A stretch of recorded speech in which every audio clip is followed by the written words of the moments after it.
نوێژی جەژن لە ژمارەیەک لە مزگەوتەکانی هەرێمی کوردستان کرا. سەرەڕای ئەوەی بەهۆی مەترسی ڤایرۆسی کۆرۆناوە نوێژی بە کۆمەڵ و کۆبوونەوەی خەڵک قەدەغە کرا بوو. خدای پەروەردیگار سوبحانەهو وەتەعالا بە سۆز و ڕەحمەتی خۆی لا پارێزگای هەولێر لە چەند شوێنێک لە دەرەوەی مزگەوتەکان خەڵک نوێژی جەژنیان بە کۆمەڵ کرد. لە شارۆچکەی کەس نەزانی سەر بە هەولێر هاونیشتمانیان بە بەرماڵەوە چوونە دەرەوە و نوێژیان کرد. لە مزگەوتی بەختیاری هەولێریش مامۆستا عوسمان هەڵەبجەیی تاکەوتاری جەژنی پێشکەش کرد. جەختی لە لێبوردەیی کردەوە.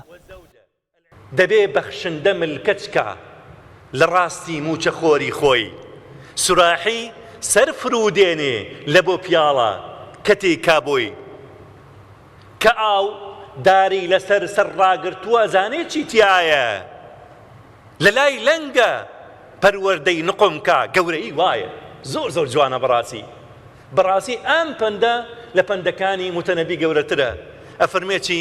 ئەفەرمێ هەمیشە کەسی گەورە لێبوردا بێ.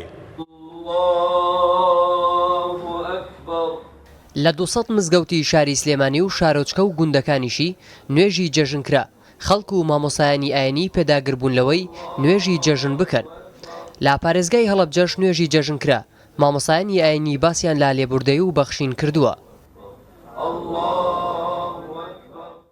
بۆ ئەو خۆشەویستانەی عاجزیان بووە با لە پێناوی ڕەزامەندی خوا جەژن بکەنە ئاشتبوونەوەی دڵەکان، جەژن بکەنە لابەری ڕق و کین، چونکە نابێ ڕقت لە موسڵمان بێ، نابێ ڕقت لە دراوسێکت بێ، نابێ ڕقت لە کەسێک بێکەوە هاوزمانی تۆیە، موسڵمانە و ڕوو لە قیبلەیە. ئەوانەی کە ڕقیان لە دڵایە با خۆیان پاک بکەنەوە، چونکە ئەهلی بەهەشت هەرگیز ڕق و قینیان بەرامبەر بە یەک نییە. لە چەند شوێنێکی ئیدارەی گەرمیان و ڕاپەڕینیش نوێژ کرا. لە کەلار بەشێک لە هاونیشتمانیان لە گەڕەکەکان نوێژیان کرد. لا بەشێکی زۆری مزگەوتەکانی دهۆکیش نوێژی جەژن ئەنجامدرا. مامۆسایەکی ئاینی دەڵێ پێشتر پێیان گوتون نوێژ بکەن، بەڵام درنگانێکی شەو بڕیارەکە گۆڕاوە. خەڵک ئاگاداری ئەوە نەبوونە و چوون بۆ نوێژکردن. کەتیازانە دیار کرد کو دێ نوێژە جەژنێ ئێتە کرن. مەژی خەلکێکی خۆ ئاگادار کرد کو دێ ئێتە کرن. نوێژە سپێدێ مە دیار کرد بوو، تەڕاویح مە دیار کرد بوو، سەر خوتبێ مە دیار کرد بوو چکو دی خوتبە بوو. مە دیار کرد کو دێتە کرن. الویرم پشتینگی پشوی درنگ بریار هات دان کو نا ئێتە کرن.